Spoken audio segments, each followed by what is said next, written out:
وما خلقت الجن والإنس إلا ليعبدون আমি জিন ইনসানকে আমার ইবাদত করার জন্য সৃষ্টি করেছি। কতদিন? মৃত্যু পর্যন্ত ইবাদত করা। সূরা হিজরের 99 নম্বর আয়াতে আল্লাহ তাআলা বলেন, ওয়া'বুদ রাব্বাকা হাত্তা ইয়াতিয়াকাল ইয়াকিন। তুমি তোমার রবের ইবাদত করো মৃত্যু পর্যন্ত, মরণ আসা পর্যন্ত তুমি তোমার রবের ইবাদত করো। আল্লাহ তাআলা আমাদেরকে বললেন ইবাদত করার জন্য, আর আল্লাহর চূড়ান্ত ফয়সালা আল্লাহ ছাড়া কারো ইবাদত করা যাবে না। আল্লাহ ছাড়া কারো ইবাদত করা শিরিক। সূরা কাহফের 110 নম্বর আয়াতে আল্লাহ বলেন, فمن كان يرجو لقاء ربه فليعمل عملا صالحا ولا يشرك بعبادة ربه أحدا। যে ব্যক্তি তার রবের সাথে সাক্ষাৎ কামনা করে সে যেন নেক কাজ করে, আর রবের ইবাদতে যেন কাউকে শরীক না করে, অংশীদার না বানায়। এই জন্য শিরিক ছাড়া যদি কেউ মারা যায় তার ঠিকানা একদিন না একদিন আল্লাহর জান্নাত। সুবহানাল্লাহ। সহিহ বুখারীর বর্ণনা 1237 নম্বর হাদিস। জিবরিল আমিন রাসূলুল্লাহ সাল্লাল্লাহু আলাইহি সাল্লামের কাছে আসলেন, এসে বললেন, বাশশির উম্মাতাকা আন্নাহু মান মাতা মিন উম্মাতিকা লা ইউশরিকু বিল্লাহি শাইআ দাখালাল জান্নাহ। আপনি আপনার উম্মতকে সুসংবাদ দিয়ে দেন, আপনার উম্মতের কেউ যদি শিরিক না করে মারা যায় সে জান্নাতে প্রবেশ করবে। সুবহানাল্লাহ। এই জন্য বুখারীর বর্ণনায় আসছে, ক্বালা রাসূলুল্লাহ সাল্লাল্লাহু আলাইহি ওয়াসাল্লাম, ইয়াখরুজু মিনান নার মান ক্বালা লা ইলাহা ইল্লাল্লাহ ওয়া ফি কলবিহি ওয়াজনু শাঈরাতিন মিন খায়র ওয়া ফি কলবিহি ওয়াজনু দাররাতিন মিন খায়র ওয়া ফি কলবিহি ওয়াজনু বুররাতিন মিন খায়রিন আই মিন ঈমান। কারো অন্তরে যদি গম পরিমাণ, জব পরিমাণ, অনু পরিমাণ ঈমান থাকে আর সে লা ইলাহা ইল্লাল্লাহর স্বীকৃতি দিয়ে মারা যায়, সে একদিন জাহান্নাম থেকে বের হয়ে জান্নাতে যাবে। সুবহানাল্লাহ। আর যদি শিরিক করে মারা যায় তার জন্য জান্নাত হারাম বলি নাউজুবিল্লাহ।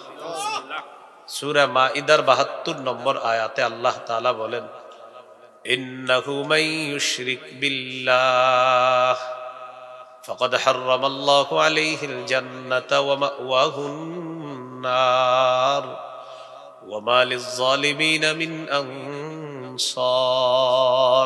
যে ব্যক্তি আল্লাহর সাথে শিরিক করে তার জন্য আল্লাহ জান্নাত হারাম করে দেন, তার ঠিকানা হলো জাহান্নাম। তার ঠিকানা কোথায়? জাহান্নাম। জন্য শিরিকের চিন্তাও করা যাবে না, শিরিক মহা জুলুম। সূরা লুকমানের 13 নম্বর আয়াতে আল্লাহ বলেন, ওয়া ইয ক্বালা লুকমানু লিবনিহি ওয়া হুয়া ইয়াইযুহু ইয়া বুনাইয়া লা তুশরিক বিল্লাহ ইন্নাশ শিরকা লাযুলমুন আযীম। স্মরণ করুন ওই সময়কে যখন লোকমান তার সন্তানকে বললেন, হে প্রিয় সন্তান, তুমি আল্লাহর সাথে শিরিক করো না, শিরিক মহা জুলুম। সহিহ বুখারীর বর্ণনা 6861 নম্বর হাদিস।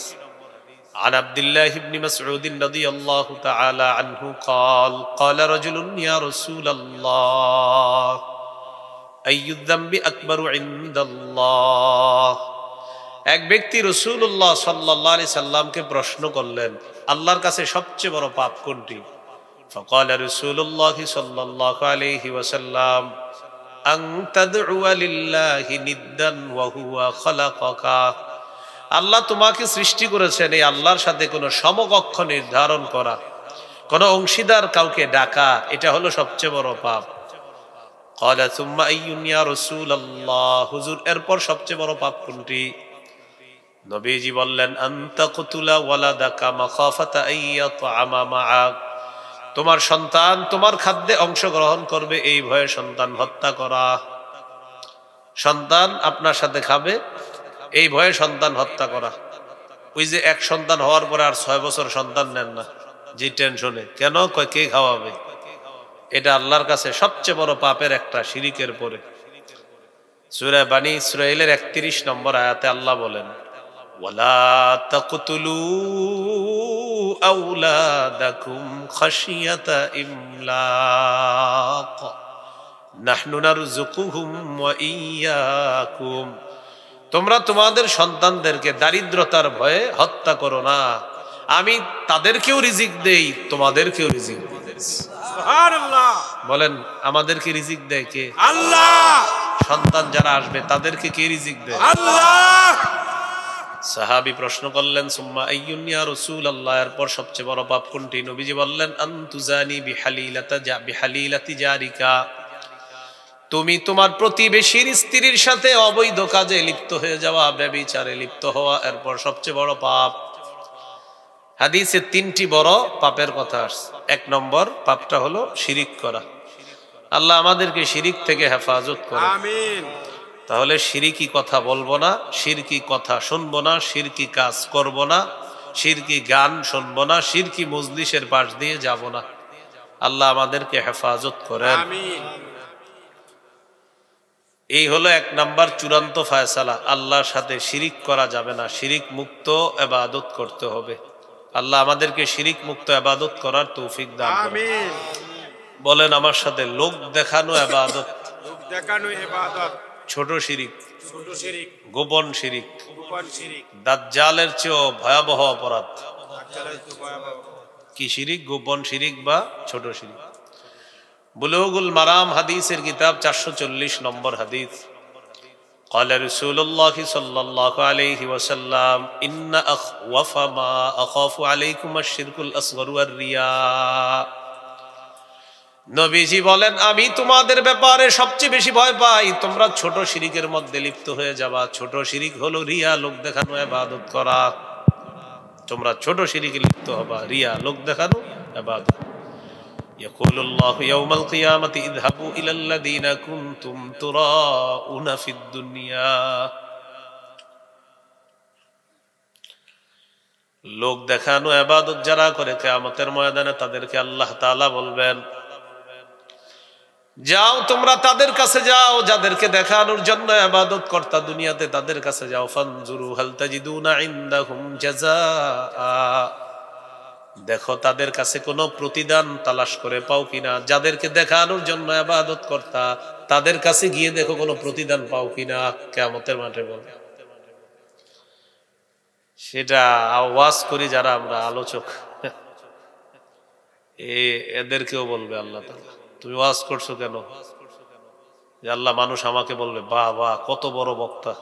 এই নিয়তে হলে তো যাও, যাদের কথা শুনতে বলছো এদের কাছে যাও। আল্লাহ হেফাজত করেন, আমিন। সহিহ ইবনে খুজাইমা হাদিসের কিতাব 2 নম্বর খণ্ড 140 নম্বর পৃষ্ঠা, خرج علينا رسول الله صلى الله عليه وسلم فقال ايها الناس, নবীজি বের হলেন, বের হওয়ার পর বললেন হে লোক সকল, ইয়াকুম শিরকাস সারাইর, তোমরা গোপন শিরিক থেকে বাঁচো। নবীজি বের হয়ে জনগণকে বললেন ও জনগণ তোমরা গোপন শিরিক থেকে বাঁচো। ক্বালু ওয়া মা শিরকুস সারাইর ইয়া রাসূলুল্লাহ, হুজুর গোপন শিরিক কি জিনিস? فقال رسول الله صلى الله عليه وسلم يقوم الرجل فيصلي فيزين صلاته جاهدا لما يرى من نظر الناس إليه, কোন ব্যক্তি নামাজের মধ্যে দাঁড়ায় নামাজ সুন্দর করে এই নিয়তে মানুষ যেন তার নামাজ দেখে তাকে বাহবা দেয় আর বলে বাবা কত সুন্দর নামাজ। নবীজি বলেন যালিকা শিরকুস সারাইর, এটাই হলো গোপন শিরিক। কেউ নামাজ পড়ছে, নামাজ এই নিয়তে সুন্দর করছে মানুষ যেন দেখে বলে বাবা কত সুন্দর নামাজ, নবীজি বলেন এটাই গোপন শিরিক। আল্লাহ হেফাজত করেন। সাহাবী প্রশ্ন করলেন, ইয়া রাসূলুল্লাহ, কেউ যদি আল্লাহকে খুশি করার জন্য ইবাদত করে, আপনি আল্লাহকে খুশি করার জন্য ইবাদত করতেছেন, আর ইবাদতটা খুব সুন্দর করছেন, মানে ধীরস্থির ভাবে রুকু সিজদা করতেছেন, একজন আপনার প্রশংসা করছে। সাহাবী বললেন, ইয়া রাসূলুল্লাহ, কেউ যদি আল্লাহকে খুশি করার জন্য ইবাদত করে, মানুষ যদি তার ইবাদতের প্রশংসা করে, হুজুর এটাও কি গোপন শিরিক? নবীজি বললেন, না, এটা শিরিক হবে না। তিলকা আজিলু বুশরাল মুমিন, এটা মুমিনের জন্য নগদ সুসংবাদ। সুবহানাল্লাহ, এটা মুমিনের জন্য নগদ সুসংবাদ। এবার একটু বলেন গোপন শিরিক, দাজ্জালের চেয়ে ভয়ঙ্কর। হাদিসের একটা কিতাব আছে, নাম সহিহুত তারগীব। এই কিতাবের 30 নম্বর হাদিস, خرج علينا رسول الله صلى الله عليه وسلم ونحن نتذاكر الدجال। সাহাবীগণ বলেন, আমরা দাজ্জাল সম্পর্কে আলোচনা করতেছিলাম, আল্লাহর নবী আমাদের সামনে আসছে, আসার পর দেখে আমরা দাজ্জাল সম্পর্কে আলোচনা করি। নবীজি আমাদেরকে বললেন, আলা উখবিরুকুম বিমা হুয়া আখওয়াফু আলাইকুম ইনদি মিনাল মাসিহিদ দাজ্জাল। আমি কি তোমাদেরকে বলবো না এমন ব্যাপারে, যেই বিষয়টা আমি তোমাদের ব্যাপারে দাজ্জালের চেয়ে বেশি ভয় করি? আচ্ছা, দাজ্জালের চেয়ে বেশি ভয় করি এমন একটা বিষয় কি তোমাদেরকে বলবো না, যেটা আমি তোমাদের ব্যাপারে দাজ্জালের চেয়ে বেশি আশঙ্কা করি, যে দাজ্জালের ফিতনার চেয়ে এই ফিতনায় তোমরা বেশি জড়িয়ে পড়ে কিনা? তাহলে এটা আমাদের জানা দরকার আছে না? فقال رسول الله صلى الله عليه وسلم الشرك الخفي। নবীজি বললেন, গোপন শিরকে তোমরা লিপ্ত হবা, এই বিষয়টা তোমাদের ব্যাপারে আমি দাজ্জালের চেয়ে বেশি আশঙ্কা করতেছি। দাজ্জালের ফিতনায় যে পড়বা তোমরা, এর চেয়ে বেশি আশঙ্কা করি যে তোমরা গোপন শিরকে জড়িয়ে পড়বা। বেশিরভাগ মানুষ এখন গোপন শিরিক, লোক দেখানো ইবাদতে ব্যস্ত, একদম সব সেক্টরে আমরা যা করতেছি কেমন যেন আমাদের মাকসাদ হয় কে কি বলবে। মাহফিল করি, মাকসাদ হয় উত্তর পাড়ার চেয়ে আমগো লোক বেশি হতে হবে। দক্ষিণ পাড়া মাহফিল করে তো তাদের মাকসাদ হয় আমগোটা বেশি হতে হবে। মাকসাদ হয় ওই হুজুর ওই মাহফিলে কান্দাইছে যে পরিমাণ, আমগোটার চেয়ে বেশি হইতে হবে। এই হলো। আর আলোচক সাহেবের মাকসাদ কি হয়, যে সেখানে গেলাম মাঠটা ধইরা রাখতে হবে। কি রাখতে হবে? মাঠ ধইরা রাখা মানে কি?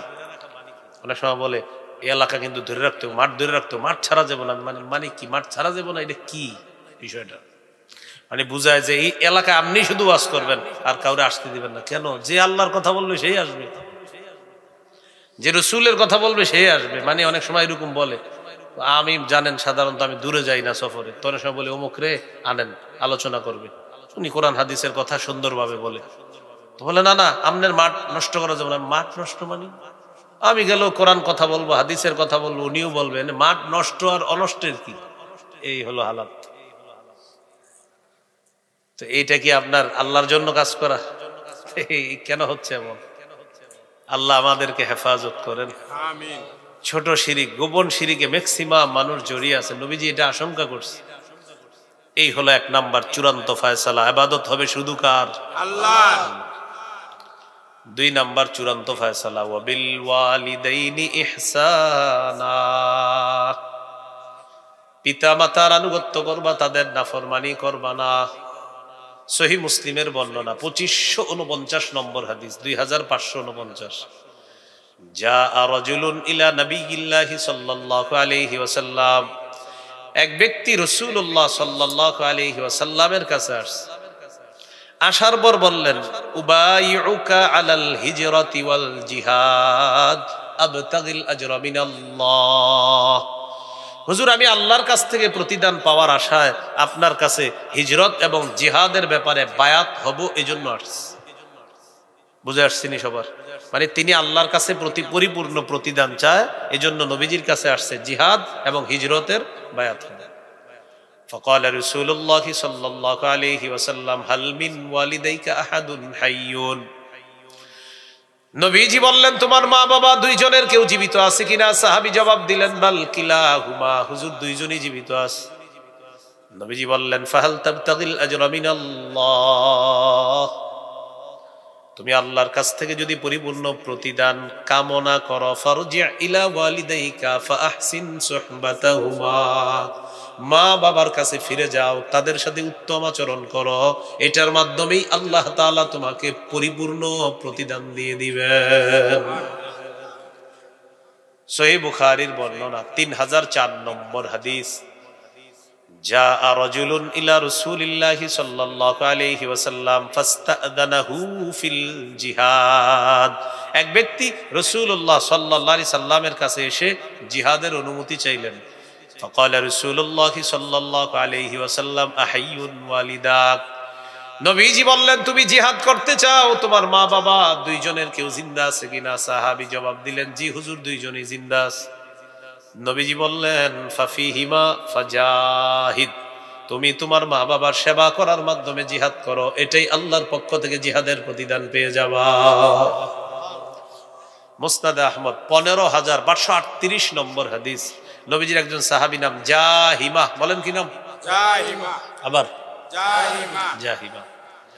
আন্না জাহিমাতা আতা রাসূলুল্লাহি সাল্লাল্লাহু আলাইহি ওয়াসাল্লাম, নবীজির সাহাবী জাহিমা রাসূলুল্লাহ সাল্লাল্লাহু আলাইহি সাল্লামের কাছে আসলেন। আসার পর বললেন, আরাদতু আন আগযুয়া ওয়া ক্বাদ জিতুকা আস্তাশিরুকা ইয়া রাসূলুল্লাহ। ভাই একটু ওই যে আওয়াজগুলো একটু কমান যায়, ডান পাশের বাম পাশের, এই যে কানে আইসা লাগতেছে, একটু কমায় দেন। হ্যাঁ। জাহিমা রাদিয়াল্লাহু তাআলা আনহু বললেন, ইয়া রাসূলুল্লাহ, আমি আপনার কাছে আসছি, জিহাদের নিয়ত করেছি, হুজুর আপনার কাছে আসছি পরামর্শ করার জন্য। নবীজি বললেন, হাল্লাকা মিন উম্মিন, তোমার মা আছে কিনা? সাহাবী বললেন, জি হুজুর, আমার আম্মা আছে। নবী বললেন, ইলজামহা ফাইন্নাল জান্নাতা তাহতা রিজলাইহা, মায়ের সেবা করা আবশ্যক করে নাও, নিশ্চয়ই আল্লাহর জান্নাত মায়ের দুই পায়ের নিচে। সুবহানাল্লাহ। মায়ের সেবা করা আবশ্যক করে নাও, মায়ের দুই পায়ের নিচে আল্লাহর জান্নাত। হাদিসে মায়ের কথাও 3 বার আছে। সাহাবী প্রশ্ন করলেন, মান আহাক্কুন নাসি বিহুসনি সাহাবাতি ইয়া রাসূলুল্লাহ, মা বাবা দুইজনের মধ্যে হুজুর কার সাথে আমি শিষ্টাচার বজায় রাখবো, ভদ্রতার আচরণ করব, বেশি সেবা করব, কার? নবীজি বললেন, উম্মা, তোমার মা। আবার প্রশ্ন করলেন, এরপর কার? নবী বললেন, তোমার মা। আবার প্রশ্ন করলেন, এরপর কার? নবীজি বললেন, তোমার মা। এরপর বললেন, সুম্মা মান, হুজুর এরপর কার? নবীজি বললেন, আবুকা, তোমার বাবা। মায়ের কথা কয়বার বললেন? 3 বার। বাবার কথা 1 বার। কেন বলছে? মা এমন 3টা কষ্ট সহ্য করে যে কষ্টগুলা বাবা কখনো সহ্য করে না। হামালাতহু উম্মুহু কুরহা, মা তার সন্তানকে কষ্ট করে পেটে ধারণ করে। ওয়া ওয়াদাআতহু কুরহা, কষ্ট করে মা তার সন্তানকে প্রসব করে। এই হলো 2টা কষ্ট। ওয়া হামলুহু ওয়া ফিসালুহু 30 শাহরা, আর আরেক জায়গায় ওয়া ফিসালুহু ফি আমাইন। এটাই ফতুয়া, হ্যাঁ, হানাফি মাযহাবের ফতুয়া। এটা 2 বছরে দুধ ছাড়ায়, মানে 2 বছর মা দুধ পান করায়। তো একজন বাবা চাইলেও দুধ পান করাইতে পারবে না, তাহলে মা পেটে নেয়, মা প্রসব করে, মা দুধ পান করায়। এই 3 কষ্ট বাবা কোনোদিনও করে না, মা করে। এই জন্য নবী বললেন, মা মা মা, এরপরে বললেন বাবা। সুবহানাল্লাহ। আল্লাহ আমাদেরকে বুঝার তৌফিক দান করেন। আমিন। তো বললেন, তুমি তোমার মায়ের সেবা আবশ্যক করে নাও, মায়ের 2 পায়ের নিচে আল্লাহর জান্নাত। সামনের দিকে আগাই চলেন আমরা। এরপর আল্লাহ বলেন, ইম্মা ইয়াবলুগান্না ইনদাকাল কিবারা আহাদুহুমা আও কিলাহুমা, তোমার কাছে তোমার মা বাবার 2 জনের একজন অথবা 2 জন যদি বার্ধক্যে উপনীত হয়, বয়সে পৌঁছে গেছে, বুড়া বুড়ি, বৃদ্ধ বৃদ্ধা হয়ে গেছে, বৃদ্ধ বৃদ্ধা বা বার্ধক্য, বলেন বার্ধক্য, মা বাবা বৃদ্ধ বৃদ্ধা হয়ে গেলে তাদের সেবা করে জান্নাত কামাই করতে যদি না পারেন, আপনি হতভাগা। বলেন নাউজুবিল্লাহ। সহিহ মুসলিমের বর্ণনা 2551 নম্বর হাদিস, 2551। قال رسول الله صلى الله عليه وسلم رغم أنفو ثم رغم أنفو ثم رغم أنفو, নবীজি বলেন, ওই ব্যক্তি হতভাগা, ওই ব্যক্তি হতভাগা, ওই ব্যক্তি হতভাগা। সাহাবীরা বললেন, হুজুরকে? فقال رسول الله صلى الله عليه وسلم من أدرك عنده أبويه الكبار যার কাছে তার মা বাবা বার্ধক্যে পৌঁছে যায় ফালাম ইয়াদখুলিল জান্নাহ সন্তান যদি মা বাবার সেবা করার মাধ্যমে জান্নাতে প্রবেশ করতে না পারে সে হতভাগা সে হতভাগা সে হতভাগা। তোমার মা বাবা বার্ধক্যে পৌঁছেছে তোমার ঘরে তোমার কাছে আর তাদের সেবার মাধ্যমে তুমি জান্নাত কামাই করতে পারলা না, নবী বলেন এটা হতভাগা হতভাগা হতভাগা সন্তান। বলি নাউযুবিল্লাহ। সামনে আগায় কি বলে দেখেন, ইম্মা ইয়াবলুগান্না ইনদাকাল কিবারা আহাদুহুমা আও কিলাহুমা, তোমার মা বাবা দুইজনের একজন অথবা দুইজন যদি তোমার কাছে বার্ধক্যে উপনীত হয় ফালা তাকুল্লাহুমা উফিন, তুমি উফ শব্দটাও কখনো বলবা না। বলেন উফ। উফ। পাশের রুমে আপনার বৃদ্ধা মা ঘুমায়, প্রচন্ড শীতের রাত, তাদের কাশি উঠছে, তো কাশতেছে আর আপনি বললেন থুর। এই যে থুর বলা যাবে না, আপনি পাশের রুম থেকে আর বুড়ার যন্ত্রণা আর বাঁচি না আস্তাগফিরুল্লাহ বলা যাবে না। ফালা তাকুল্লাহুমা উফিন, মা বাবা যদি তোমার কাছে বার্ধক্যে পৌঁছে যায় এক নাম্বার কথা শুনবা, ফালা তাকুল্লাহুমা উফিন, তাদেরকে উফ শব্দটাও কখনো বলবা না। বলেন বিরক্তি প্রকাশ করব না। বলেন প্রকাশ করব না। বিরক্তি সূচক কোনো বাক্য বলবো না। ফালা তাকুল্লাহুমা উফিন মানে তিনটা, উফ বলবা না, বিরক্তি প্রকাশ করবা না, বিরক্তি সূচক কোনো শব্দ মুখে আনবা না মা বাবা যখন বার্ধক্যে পৌঁছে যাবে। তো আসেন মূল আলোচনায় চলে যাই। ফালা তাকুল্লাহুমা উফিন, উফ শব্দটা বলবা না, বিরক্তি প্রকাশ করবা না, বিরক্তি সূচক কোনো শব্দ বলবা না, মা বাবাকে অভিশাপ দিবা না, এক নম্বর। দ্বিতীয় আল্লাহ তাআলা নির্দেশনা হলো ওয়ালা তানহারহুমা, মা বাবাকে কখনো ধমক দিবা না। কি দিবা না? ধমক দিবা না। তিন নাম্বার ওয়াকুল্লাহুমা কাওলান কারীমা, মা বাবার সাথে নম্র কথা বলবা, ভদ্রভাবে কথা বলবা, নরম সুরে কথা বলবা।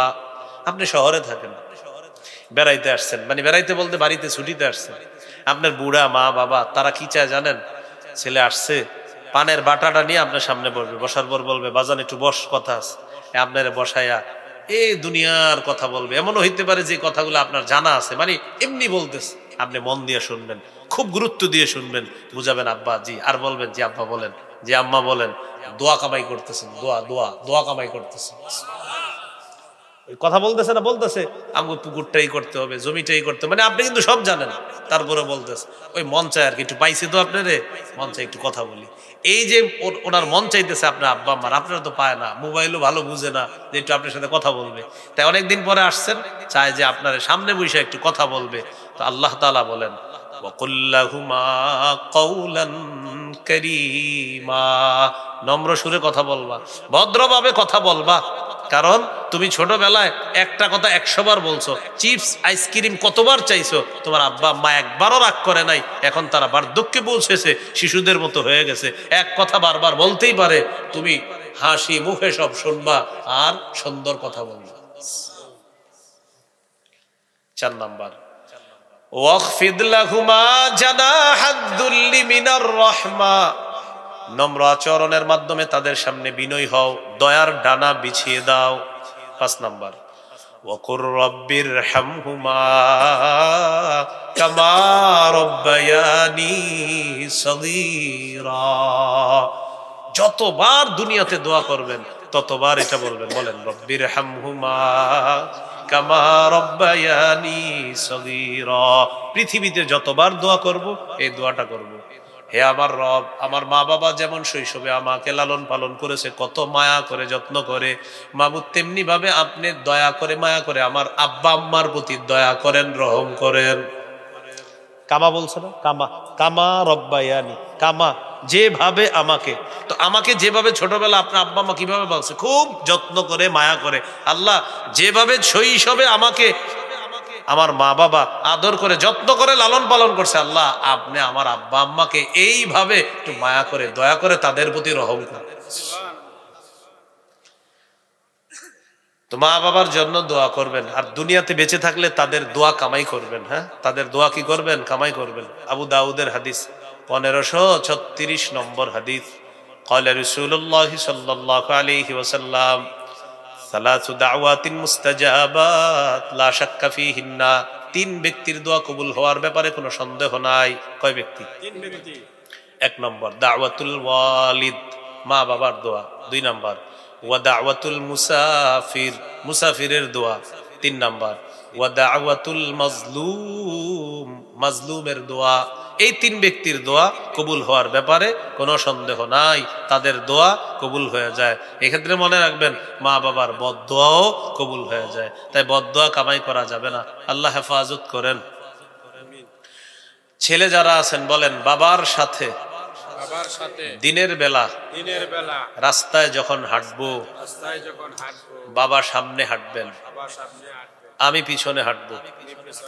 রাতে বাবার সাথে যখন হাঁটবো, আমি সামনে হাঁটবো, বাবা পিছনে হাঁটবেন, যেন রাতের অন্ধকারে কোনো বিপদ আসলে আমি বিপদটা মোকাবেলা করি, আমার বাবা যেন নিরাপদ থাকেন। বুঝে আসছেন? ওমর ইবনে যায়েদ রাহমাতুল্লাহি আলাইহি প্রশ্ন করা হলো, কাইফা বিররু ইবনিকা বিকা, আপনার ছেলে আপনার সাথে কেমন আচরণ করে আপনার কাছে জানতে চাই।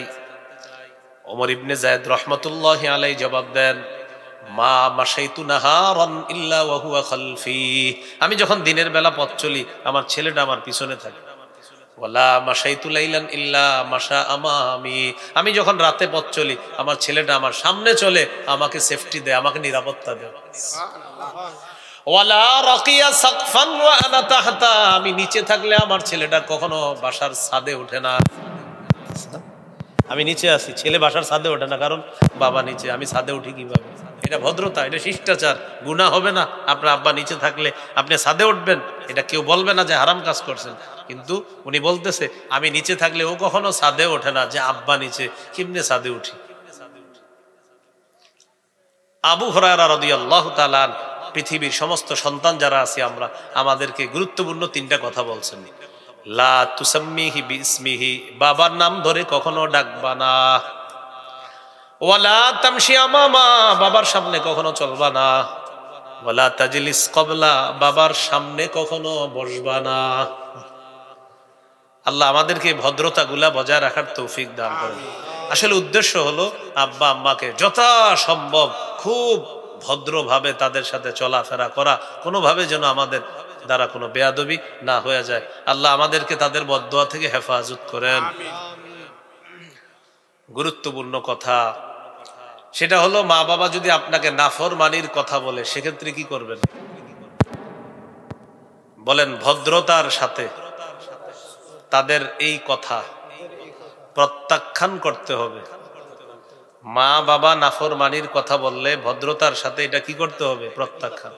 সূরা লুকমানের 15 নম্বর আয়াতে আল্লাহ বলেন, ওয়া ইন জাহাদাকা আলা আন তুশরিকা বিমা লাইসা লাকা বিহি ইলমুন ফালা তুতি'হুমা ওয়া সাহিবহুমা ফিদ দুনিয়া মা'রুফা। তোমার মা বাবা যদি তোমাকে বাধ্য করে আমি আল্লাহর সাথে শিরিক করার জন্য, যে বিষয়ে তোমার কোনো জ্ঞান নাই, ফালা তুতি'হুমা, মা বাবার এই কথাটা মানবা না। তবে ওয়াসাহিবহুমা ফিদ দুনিয়া মা'রুফা, যতদিন দুনিয়াতে থাকবা তাদের সাথে সদ্ভাব বজায় রাখবা। মা বাবা আপনাকে ঘর থেকে বের করে দিছে, কেন? শিরিক করেন না দেখে। এই তুই মাজারে গিয়ে সেজদা দিবি, তো আপনি বলবেন আব্বা আমি এটা পারবো না, যা ঘর থেকে বের হয়ে যায়। তো বের হয়ে গেলেন, ঢাকা চলে গেছেন। চলে যাওয়ার পর ফোন দিছেন আপনার আব্বা আম্মারে, ফোন ধরে না, রাগ কইরা আমগো কথা শোনে না, ফোন ধরিন না। আচ্ছা ঠিক আছে, তারপর কি করবেন? আপনি প্রতিবেশী যারা আছে তাদেরকে ফোন দিয়ে বলবেন আব্বা খাইছে কিনা, আম্মা খেয়েছে কিনা, ঘরে চাল ডাল আছে কিনা, তাদের অন্ন বস্ত্র বাসস্থান, তাদের স্বাস্থ্যের খোঁজ খবর আপনি রাখতে হবে। যদিও তারা আপনাকে খালি নাফরমানির কথা বলে, তো আপনি কিন্তু সন্তান হিসাবে তাদের দায় দায়িত্ব পালন করতে হবে। রাগ করে কথা বলে না, খাবার পাঠাইতে হবে, তাদের সব খোঁজ খবর রাখতে হবে। অসুস্থ হয়ে গেছে, আপনি নিতে হবে হসপিটালে, তাহলে কি শিখলাম? নাফরমানির কথা বললে মানবো না, তবে তাদের সাথে সদ্ভাব বজায় রাখতে হবে। নবীজির একজন সাহাবী নাম সাদ রাদিয়াল্লাহু তাআলা, কি নাম? সাদ। সাদ রাদিয়াল্লাহু তাআলা মুসলমান হয়ে গেছে, আর তার আম্মা হলো মুশরিকা। মা তার সন্তানকে বলে, আরবি বুঝে তো, মানে মা মুশরিকা কিন্তু আরবি বুঝে তো, তো মা তার সন্তানকে বলে, তুই কেমন সন্তান হইলে, আমার কথা শোনস না? আল্লাহ না বলছে মা বাবা যা বলবে সব শুনবি? বুঝেন, মানে অমুসলিম মা মুসলিম ছেলেকে বলতেছে তোদের যে ধর্মীয় গ্রন্থ, তো আল্লাহ না বলছে তোরা আল্লাহ যে মা বাবার আনুগত্য করতে হবে, তো আমার কথা শোনস না কেন? আম্মা কি করব বলেন? তুই মুহাম্মদ সাল্লাল্লাহু আলাইহি সাল্লাম মুহাম্মদকে অস্বীকার কর, নাউজুবিল্লাহ। তো সন্তান বলতেছে আম্মা এটা কি কোনো কথা? আল্লাহ না বলছে মা বাবা যা বলবে সব শুনতে হবে? চিন্তা করেন। সাদ রাদিয়াল্লাহু তাআলা আনহু যখন ইসলাম থেকে বের হওয়ার জন্য কোনোভাবেই রাজি হয় না, সাদ রাদিয়াল্লাহু তাআলা আনহুর মা বললেন, ওয়াল্লাহি লা আত'আমু তা'আমান ওয়া লা আশরাবু শারাবান হাত্তা আমুতা আও তাকফুরা বিমুহাম্মাদিন সাল্লাল্লাহু আলাইহি ওয়াসাল্লাম। আল্লাহর কসম, আমি পানাহার করব না, আমি খাবার খাবো না, আমি পান করব না, এতে আমার মরণ হয়ে গেলে হবে, হয়তো আমি মরে যাব, না হয় তুই মুহাম্মদকে অস্বীকার করবি। সন্তানকে বলতেছে তোর সামনে দুইটা অপশন, এক আমি না খাইতে মারা যাব, দুই তুই মুহাম্মদকে অস্বীকার করবি। নাউজুবিল্লাহ পড়েন। তাহলে আমার সাথে বলেন, একদিকে ঈমান বলেন, আরেক দিকে মা। ছেলে বড় বিপদে। হ্যাঁ, একদিকে ঈমান আরেকদিকে মা। আমি কি নবীরে অস্বীকার করব? আবার মা খাইতেছে না, মা মারা যাবে, কি করবো আমি? পেরেশান। আল্লাহ কোরআনের আয়াত নাজিল করে পেরেশান দূর করে দিলেন। সুবহানাল্লাহ। সূরা আনকাবুতের ৮ নম্বর আয়াতে আল্লাহ বলেন, ওয়া ইন জাহাদাকা লিতুশরিকা বি মা লাইসা লাকা বিহি ইলমুন ফালা তুতি'হুমা। সূরা লোকমানে আলা আন তুশরিকা বি, আর সূরা আনকাবুতে লিতুশরিকা বি মা লাইসা লাকা বিহি ইলমুন ফালা তুতি'হুমা। নবী আপনি আপনার সাহাবী সাদকে জানায়া দেন, তোমার মা বাবা যদি তোমাকে বাধ্য করে আমি আল্লাহর সাথে শিরিক করার জন্য, মা বাবার এই কথাটা তুমি মানবা না, মানার কোনো প্রয়োজন নাই। সাদ রাদিয়াল্লাহু তাআলা তার মাকে জানায়া দিলেন, আম্মা 100 বার যদি আপনি জীবন ফিরে পান, আবার 100 বার যদি মৃত্যু হয়ে যায়, 100 বার আবার আপনি জীবন ফিরে পাওয়ার পরও যদি বলেন আমি মুহাম্মদ সাল্লাল্লাহু আলাইহি ওয়াসাল্লামকে অস্বীকার করার জন্য, আম্মা আমার পক্ষে আমার নবীকে অস্বীকার করা সম্ভব নয়। মা চিন্তা করলো কি আর করা, ও তো অস্বীকার করবে না। তো বলতেছে আম্মা আপনি খান, কিছু করার নাই, আল্লাহ বলে দিছে, তো আপনি বলছেন আপনার কথা মানতে হবে, এটা আল্লাহ বলছে, এখন আল্লাহ বলে দিছে নাফরমানির কথা মানা যাবে না। তখন মা খাইছে, কি করবে আর। তো এখান থেকে শিখলাম কি, নাফরমানিমূলক কথা মানা যাবে না, শোনা যাবে না, তবে তাদের সাথে সদ্ভাব বজায় রাখতে হবে। তো 5 নম্বর অংশে ছিলাম আমরা, ওয়াকুর রব্বির হামহুমা কামা রব্বায়ানি সগীরা। মা বাবার জন্য দোয়া করা। বলেন মা বাবার জন্য কি করা? দোয়া করা।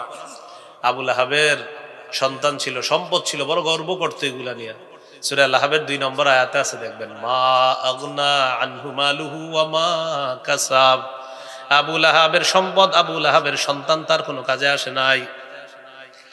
বদর যুদ্ধের 7 দিন পর আবু লাহাবের গলার মধ্যে গুটি বসন্তের রোগ হয়, বসন্তের রোগে আবু লাহাব মারা যায়। আবু লাহাব মৃত্যুবরণ করার পর আবু লাহাবের সন্তানরা পালিয়ে যায়। বসন্তের রোগীরে যদি আমরা ধরি, বসন্ত রোগে মারা গেছে, তারে ধরলে আমাদের শরীরে রোগ আসতে পারে, এটা তাদের আকীদা ছিল, অন্ধবিশ্বাস ছিল। সন্তানরা পালায় গেছে। 3 দিন পর লাশ পইচা গন্ধ বের হওয়া শুরু হয়েছে। খবর দিছে, কোথায় আছো? তোমাদের বাবারে কি করবা করো, কারণ কেউ ধরতেছে না এই লাশ। পরে আবু লাহাবের 2 সন্তান, একজনের নাম উতবা আর একজনের নাম উতাইবা, এই 2 সন্তান আসছে। আসার পর আরেকজনের সহায়তায় বাবার লাশটা মক্কার উঁচু ভূমিতে নিয়ে একটা গর্ত করছে। গর্তের মধ্যে লাঠি দিয়ে ধাক্কাইতে ধাক্কাইতে এই লাশ ওই গর্তের মধ্যে ফেলাইছে। ওই যে করোনার সময় আপনার কোটিপতির সন্তান হুজুরদেরকে ফোন দিয়েছে না, হুজুর আমার আব্বা লাশ পড়ে আছে, এটারে কি করবেন করেন, আপনি মরলে মরেন, বাঁচলে বাঁচেন, আপনি হুজুর মানুষ, মরলে কি আর বাঁচলে কি, আমি সেফ থাকতে হবে, আমার বিশাল বড় ব্যবসা আছে, এগুলা দেখতে হবে। আর আপনি বললেন হুজুর মানুষ, আপনি মরে গেলে কি আর বাঁচলে কি, জিন্দা থাকলে কিছুদিন সুবহানাল্লাহ পড়বেন, মরে গেলে তো শেষ হয়ে গেল। তো এরকম আপনার ওই আবুল আহাবের 2 সন্তান আইসা বাপের লাশটা নিয়ে গেছে, মক্কার উঁচু ভূমিতে নিয়ে গর্ত করে এইভাবে ধাক্কাইতে ধাক্কাইতে লাশ ফেলে দিছে কবরে, ওই আপনার গর্তের মধ্যে। আল্লাহ বলেন মা আগনা আনহু মালুহু, সম্পদ কোনো কাজে আসে নাই। ওয়ামা কাসাব, এই ওয়ামা কাসাবের তাফসীর হলো ওয়ামা কাসাবা বিন ওয়ালাদ, যেই সন্তান সে আল্লাহর পক্ষ থেকে কামাই করছে এই সন্তানও কোনো কাজে আসে নাই। এজন্য দুনিয়াতে এমন সন্তান রাখা যেই সন্তান আপনার মৃত্যুর পরেও কাজে আসবে, এমন সন্তান রাখা। আবু দাউদের হাদিস 2880 নম্বর হাদিস, 2880 নম্বর হাদিস। قال رسول الله صلى الله عليه وسلم إذا مات الإنسان انقطع عنه عمله إلا من ثلاثة, মানুষ যখন মারা যায় তার আমলের সুযোগ বন্ধ হয়ে যায়, 3টা বাকি থাকে। ইল্লা মিন সাদাকাতিন জারিয়া, 1 নাম্বার সদকায়ে জারিয়া, 2 নাম্বার আও ইলমিন ইউনতাফাউ বিহি, এমন ইলম রাখা যাওয়া যে ইলমের মাধ্যমে উপকৃত হওয়া যায়। শাইখুল হাদিস আল্লামা আজিজুল হক রহমতুল্লাহ আলাইহি, হুজুরের হাজার হাজার ছাত্র এখন জীবিত আছে যারা হাজার হাজার শাইখুল হাদিস, আর মৃত্যুবরণ করছে অনেক। আবার মুহাদ্দিস মুফতি তো আছে জীবিত। এই যে তাদের এলেম অন্যরা উপকৃত হচ্ছে, হুজুরের কবরে আল্লাহ সওয়াব পৌঁছায় দিচ্ছে। সুবহানাল্লাহ। আও ইলমিন ইউনতাফাউ বিহি, এমন ইলম রাখা যাওয়া যে ইলমের মাধ্যমে উপকৃত হওয়া যায়। শাইখুল হাদিস আল্লামা আজিজুল হক রহমতুল্লাহ নাম শুনছেন না সবাই? শাইখুল হাদিস মাওলানা মুহাম্মদ মামুনুল হক দামাত বরকাতুহুমের আব্বা, পিতা, সম্মানিত পিতা। এই শাইখুল হাদিস রহমতুল্লাহ আলাইহির হাজার হাজার ছাত্র শাইখুল হাদিস। চিন্তা করেন কি তৈরি করে গেছে দুনিয়াতে। আল্লাহু আকবার, 60 বছরের বেশি বুখারী পড়াইছে। আল্লাহু আকবার। কয় বছরের বেশি? এ হলো 2 নাম্বার। 3 নাম্বার ওয়ালাদিন সালিহিন ইয়াদউ লাহ, এমন একজন সন্তান রেখে যাওয়া যেই সন্তান তার মা বাবার জন্য দোয়া করবে, রব্বির হামহুমা কামা রব্বায়ানি সগীরা, হে আমার রব, আমার মা বাবার প্রতি আপনি দয়া করেন, মায়া করেন। ইরহামহুমা, তাদের প্রতি রহম করেন, যেভাবে তারা শৈশবে আমার প্রতি মায়া করেছে, আমাকে অতি যত্ন করে লালন পালন করেছে। তো মা বাবার জন্য দোয়া করবো তো ইনশাল্লাহ। যাদের মা বাবা মৃত আছে তাদের জন্য বেশি বেশি দোয়া করবেন। আপনার মৃত মা বাবার জন্য যতবার দোয়া করবেন তাদের মর্যাদা ততবার বাড়বে, যত দোয়া তত বাড়ে, যত দোয়া তত মর্যাদা বাড়ে। আর আপনি সিদ্ধান্ত নেন আপনি কয়বার দোয়া করবেন, যতবার করবেন ততবার মর্যাদা। মুসনাদে আহমদ 10618 নম্বর হাদিস। قال رسول الله صلى الله عليه وسلم إن الله لا يرفع الدرجة في الجنة إن الله لا يرفع الدرجة للعبد الصالح في الجنة, আল্লাহ তাআলা নেককার বান্দার মর্যাদা জান্নাতে বাড়ায়। সুবহানাল্লাহ। নেককার বান্দা আল্লাহ তাআলাকে বলে, আল্লাহ আমার মর্যাদা কেন বাড়ানো হলো? আল্লাহ বলেন বি ইস্তিগফারি ওয়ালাদিকা লাক, তোমার সন্তান তোমার জন্য ইস্তিগফার করার কারণে যতবার পড়েছে ততবার তোমার মর্যাদা বাড়ায়া দিলাম। সুবহানাল্লাহ। মৃত মা বাবার পক্ষ থেকে সদকা করবেন। 10 টাকা সামর্থ্য আছে, 5 টাকা নিজের পক্ষ থেকে সদকা করবেন, আর 5 টাকা মৃত মা বাবার পক্ষ থেকে সদকা, এই নিয়তে করবেন, আল্লাহ কবুল করবেন। আমিন। সহিহ বুখারী 1388 নম্বর হাদিস।